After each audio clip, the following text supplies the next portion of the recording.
জয়চণ্ডী পাহাড়ে ওঠার জন্য প্রস্তুতি নিচ্ছি।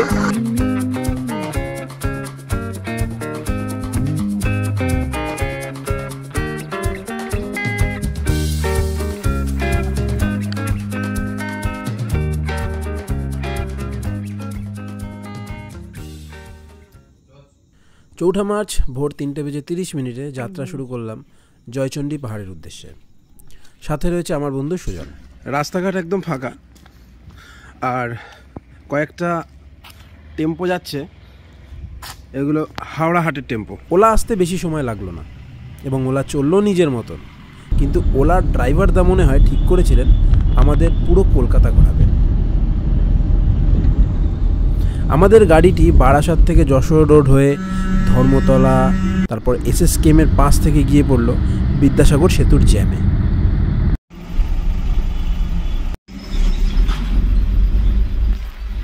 যাই হোক, অবশেষে গিয়ে পৌঁছালাম সাঁতরাগাছি স্টেশনে। চারিদিকে কুয়াশা আর বেশ ঠান্ডার মধ্যে আলো ঝলমলে সাঁতরাগাছি স্টেশন বেশ ভালোই লাগছিল। এটা হচ্ছে আমাদের কোচ D1, যেখানে 28 আর 29 নম্বর সিট আমার আর সুজনের।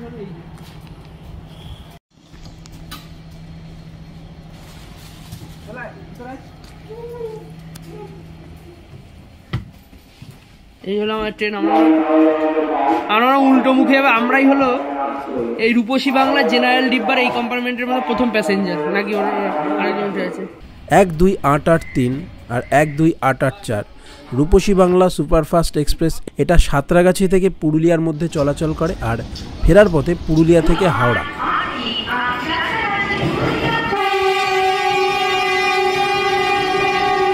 আমাদের ট্রেন যাত্রা শুরু করলো কুয়াশার মধ্যে দিয়ে। যেদিকেই তাকালাম সেদিকে শুধু কুয়াশা আর কুয়াশা।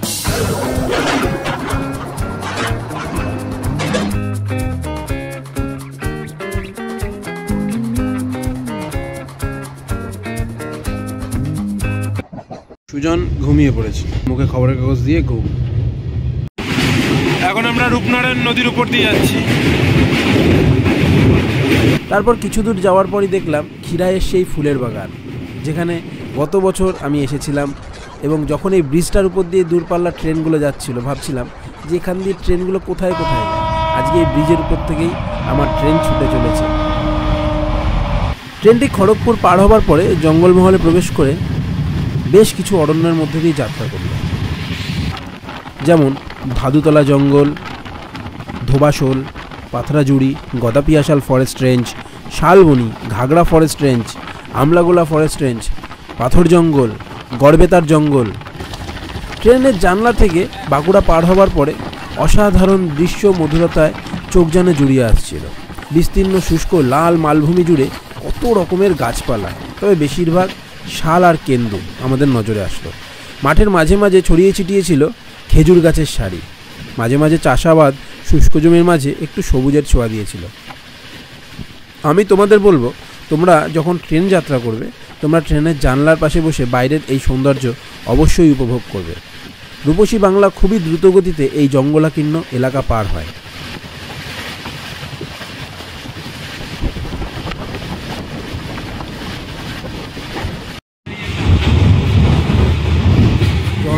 থাকা না থাকার মতো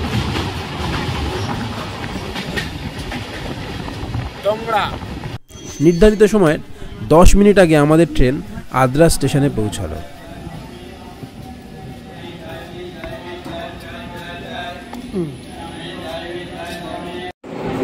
আদ্রা স্টেশনে নেমেই আমরা খাচ্ছি ইডলি আর পুরি, বড়া বড়া যেটাকে বলে। হয়তো এর স্বাদ অনেকের কাছে অনেক ভালো লাগতে পারে, কিন্তু আমার মোটেও ভালো লাগছে না। আদ্রা স্টেশন থেকে জয়চণ্ডী পাহাড়ের উদ্দেশ্যে 100 টাকা ভাড়ায় একটা টোটো করে আমরা যাত্রা করলাম। সত্যি বলতে এখানে খুব ভালো মাপের একটা খাবার হোটেল পেলাম না। আঁকাবাঁকা রাস্তা দিয়ে আদ্রা রঘুনাথপুর রোডে পৌঁছাতে নজরে আসলো জয়চণ্ডী পাহাড়ের ঝলক।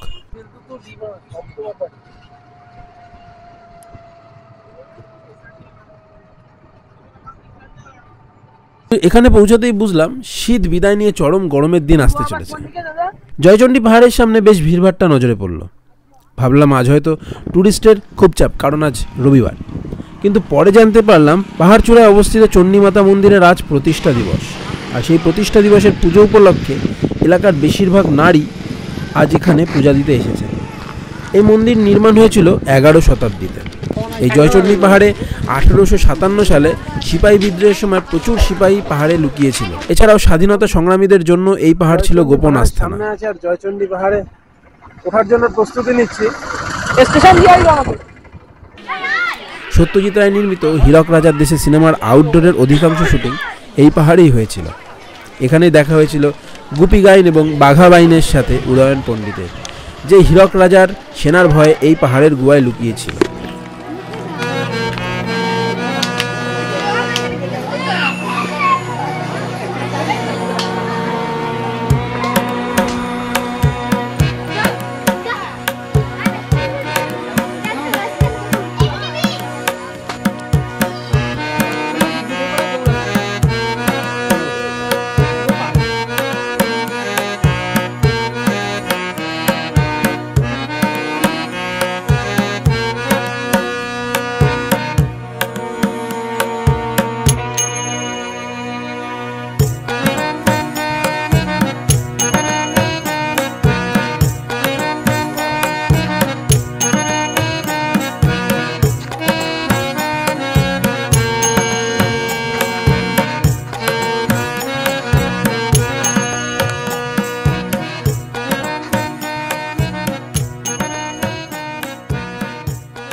এই পাহাড়ের গড় উচ্চতা 155 মিটার বা 509 ফুট।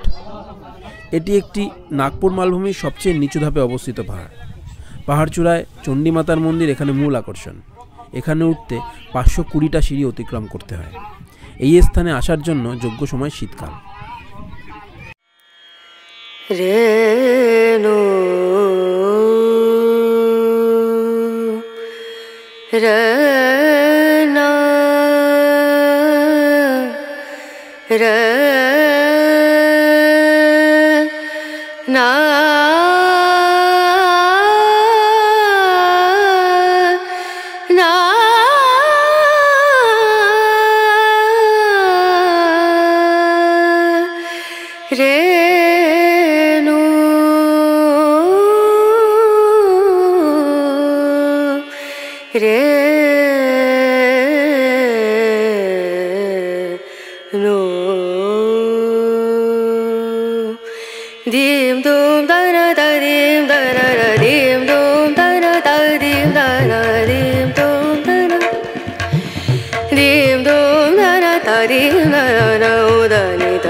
যে যান নিজেদের কাজে ব্যস্ত। চড়া রোদের সাথে ঠান্ডা হওয়া বেশ ভালোই লাগছে। এখানে দাঁড়িয়ে দূর দিগন্ত দেখতে পাওয়া যায় বাড়িঘর, গাড়ি, সব কিছু ক্ষুদ্র ক্ষুদ্র দেখায়। এবং দূর থেকে শব্দ করতে করতে ট্রেন ছুটেছিল, হু হু করে হাওয়া বয়ে চলেছিল। হাওয়ার সাথে ঘণ্টার ধ্বনির শব্দ সব কিছু মিলেমিশে এই পাহাড়টাকে একটা অন্য রূপ দান করছিল।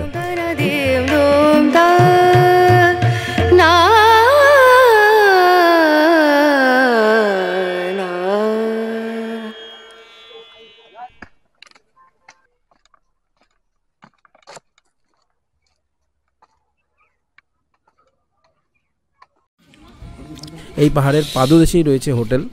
তোমরা যারা দুপুরের খাবার খেতে চাও তারা 70 টাকা মিলে খাবার খেতেই পারো।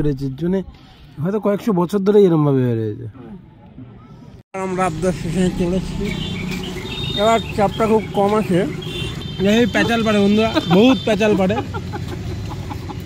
প্যাচালের শেষ নেই। সকালবেলা মরে যাচ্ছিল বল ঘটনাটা? না, সব বলা হয় না। কর দিয়ে শৌচালয় ব্যবহার করুন, চাবুক মারা হয় নাকি? ট্রেনের অ্যানাউন্সমেন্ট হয়ে গেছে। কালকে রাত্রিবেলা 3টের থেকে জেগে আছে। শুনতে পাচ্ছেন? পুরুলিয়া হাওড়া রূপসী বাংলা সুপারফাস্ট এক্সপ্রেস 4 নম্বর প্ল্যাটফর্মে কিছুক্ষণের মধ্যে আসবে।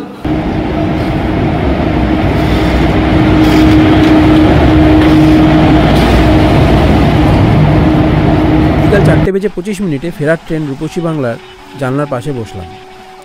একে একে জঙ্গলমহলের স্টেশনগুলো পার হলাম, কিন্তু কোনো বন্যপ্রাণী আমার নজরে এলো না। ট্রেনে কত রকমের ঘটনা ঘটল। কখনো ঝগড়া হতে দেখলাম,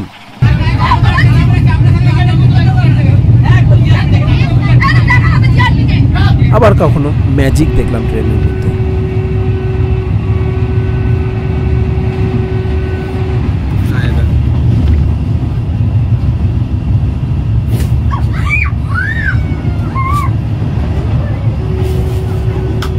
আসলে ট্রেন হচ্ছে বিভিন্ন জায়গার মানুষের মিলন ক্ষেত্র, তাই জন্য এদের সবার মতের মিল না হওয়াটাই স্বাভাবিক।